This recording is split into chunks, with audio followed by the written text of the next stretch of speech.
All right, I have next, Jonathan Bune. It looks like it's Beune. Yeah, it's just a bad name, right? Jonathan B. Oh, gotcha. I will be just a small caregiver out of Waterville.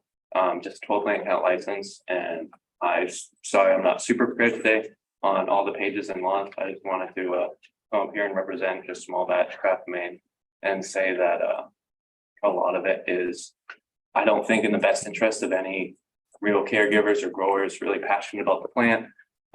If people do care about it a lot and want to clean their medicine or their food or anything, they go about that. The general census in the nation is that, our breakfasts are filled with sugar, this and that. It's up to the person to decide how healthy or unhealthy they want to live. When it comes down to a plant and just testing and enforcing requirements, there's a lot of SOPs across labs that aren't general, or depending on the equipment that they use, comes with a different SOP, et cetera, et cetera. And within that, the process to remediate to actually create clean weed in the legal industry becomes really messy when you're actually involved with that and actually trying to go through and do that. And I believe that it's pretty unfortunate that we're sitting around playing, hey, we care, we want to do this and that, when there's a lot of people like me and other small caregivers that just want to grow small scale, 610 lights, provide the best quality they can, brand, clean, do whatever, and then have to play around with a lot of these rules and notions that at the end of the day, if someone wants to grow a plant, smoke, they can. And just because it's combustible in the main form of intaking, like you can smoke marigolds, you can smoke whatever, herbs and stuff that you mugwort, whatever that you deem as healthy. That being said, to push a bunch of testing and regulations on these caregivers and passionate people that really, at the end of the day, do care about the patient. And I do test my weed. I do pass full testing through Nova as a 4-light caregiver, actually 2 lights right now.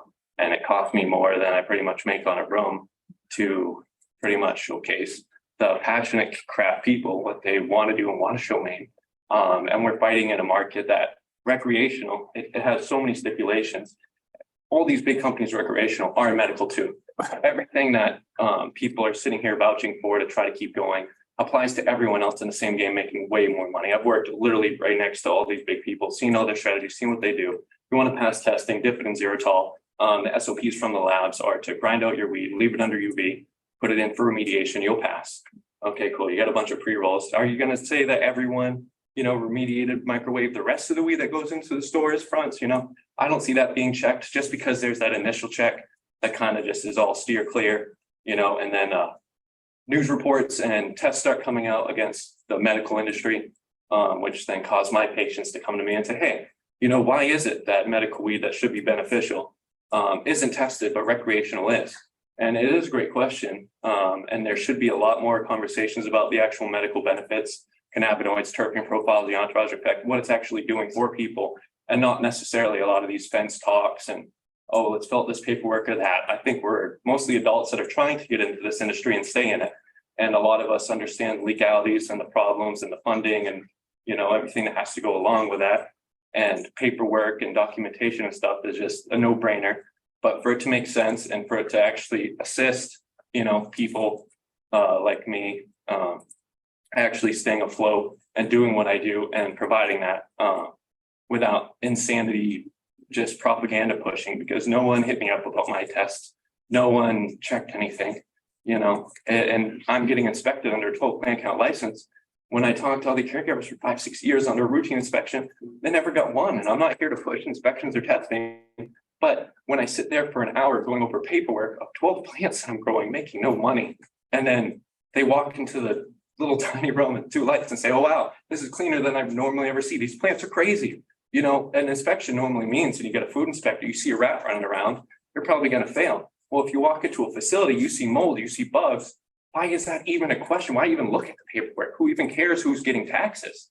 Like, the fact of the matter is, if you care about patients right then and there, it can be like, well, you're not growing weed, you're growing mites, you're growing PM, you're growing bud rot, you're growing whatever, and then y'all know that when you concentrate that, it gets even worse.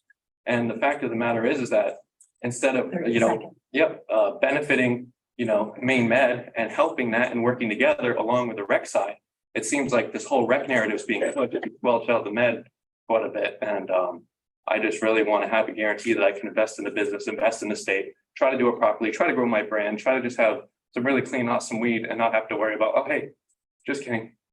You know, that's it. Thank you, Jonathan. Okay, next up I have Rachel Mestis. Rachel,